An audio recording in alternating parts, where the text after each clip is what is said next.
Buenos días, ingeniero. Buenos días, compañeros. Mi nombre es Johan Caguana Palomino, de código 2016-10-1050.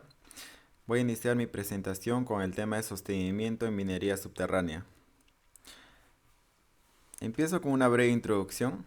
En toda explotación minera, el sostenimiento de las labores es un trabajo adicional de alto costo que reduce la velocidad de avance y producción, pero que a la vez es un proceso esencial para proteger de accidentes al personal y al equipo.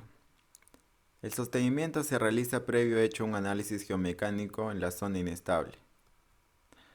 Como propósito, el sostenimiento tiene la finalidad de estabilizar una labor minera redistribuyendo los esfuerzos en el macizo rocoso por medio de refuerzos o soportes para asegurar la seguridad del personal y de los equipos, generando las condiciones necesarias para realizar las siguientes operaciones del ciclo de minado, que son la perforación, voladura, cargueo y acarreo.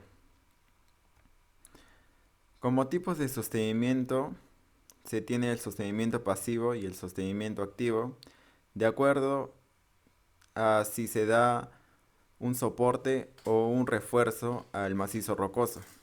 En el sostenimiento pasivo tenemos los ademes de madera, las cimbras metálicas, y en el sostenimiento activo los pernos de anclaje, cables u otros. Como pernos de anclaje helicoidal, es una barra laminada en caliente con resaltes en forma de rosca helicoidal de amplio paso.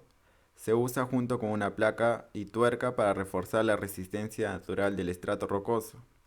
Y se inyecta concreto o resina en la perforación del estrato donde se introduce la barra para evitar su desplazamiento, como se puede ver en la imagen. Pasamos al procedimiento del sostenimiento. He elegido el sostenimiento mecanizado con perno helicoidal con un equipo empernador eléctrico.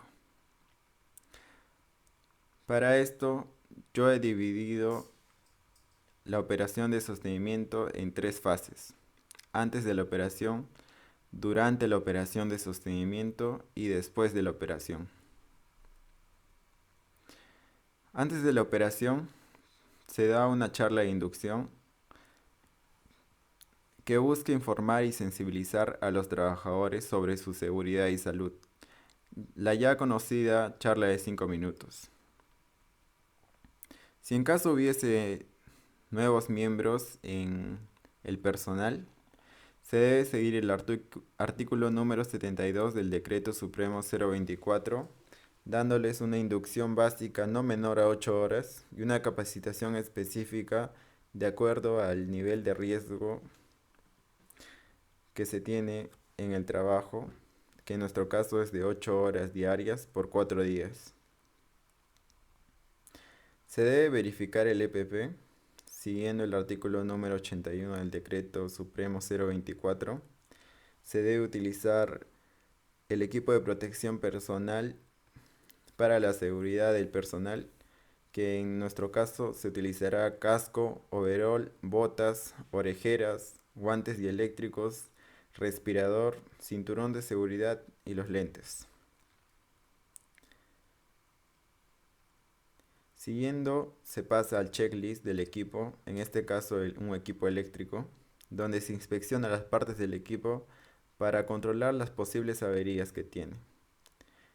Aquí vemos un formato de checklist y como ejemplo le he puesto la revisión de luces de trabajo, revisión del funcionamiento de relojes indicadores, revisión del estado del cable eléctrico, revisión de neumáticos y revisión del estado de la perforadora. Como se pueden ver en la imagen, se pasa a la revisión de los relojes indicadores, la revisión de los neumáticos y revisión de la perforadora, todo anotado en la checklist.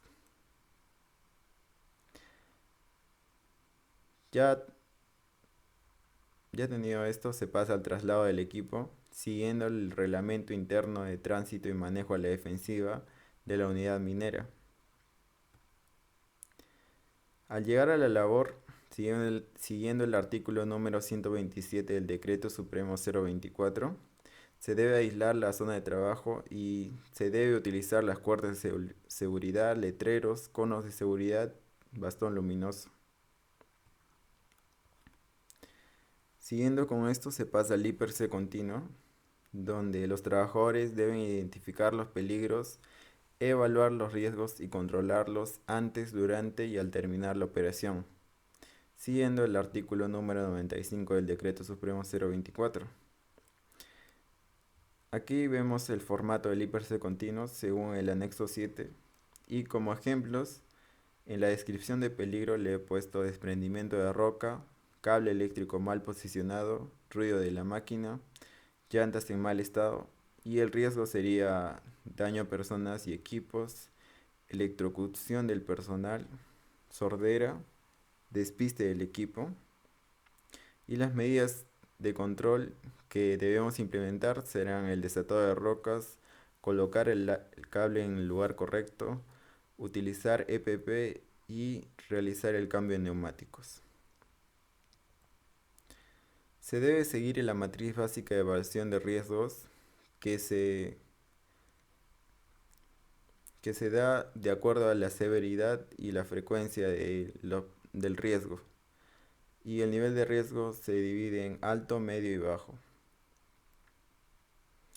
Para el control de riesgos, empezando con el desatado de rocas, se debe seguir el artículo número 224, sección A, B y C del Decreto Supremo 024.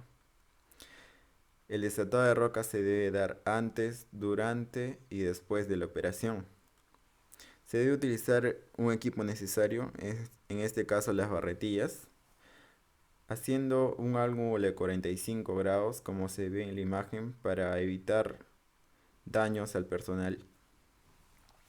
Se debe realizar con un mínimo de 2 personas, un observador y un desatador de roca. Y no solamente se debe desatar las rocas del techo de la labor, también de la base y de las paredes laterales. Siguiendo el control de riesgos se pasa al cableado eléctrico. Siguiendo el artículo número 360 del Decreto Supremo 024, se posiciona el cable eléctrico sobre las alcayatas en el lugar más seguro posible, usando el EPP necesario, que en nuestro caso será los guantes y botas dieléctricas. Se usa el detector de tensión en el cableado y en el equipo.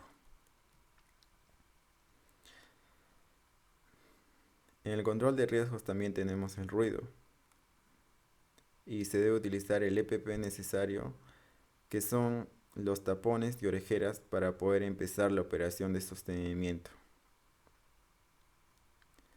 Durante la operación se realiza el marcado de la malla de distribución de los pernos de anclaje según el estudio geomecánico realizado en la labor, siguiendo el artículo número 225 del Decreto Supremo 024. Ya tenido esto, se pasa a colocar los cartuchos de resina y cemento en el equipo para realizar la perforación. Dicho esto, se realiza la perforación de acuerdo a la distribución de pernos helicoidales y su instalación. Se debe tener en cuenta que el sostenimiento se da hasta el tope del frente para evitar el daño al equipo y al personal. En ambos trabajos el ayudante deberá mantenerse alejado. Aquí podemos ver cómo se realiza la perforación y la instalación de los pernos helicoidales. Después de la operación se debe de dar la limpieza de la labor sostenida.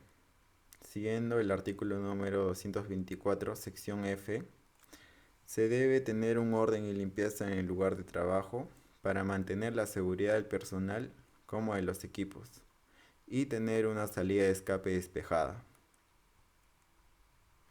Agradezco su atención y espero que el tema expuesto sea de mucha ayuda para cada uno de ustedes. Gracias.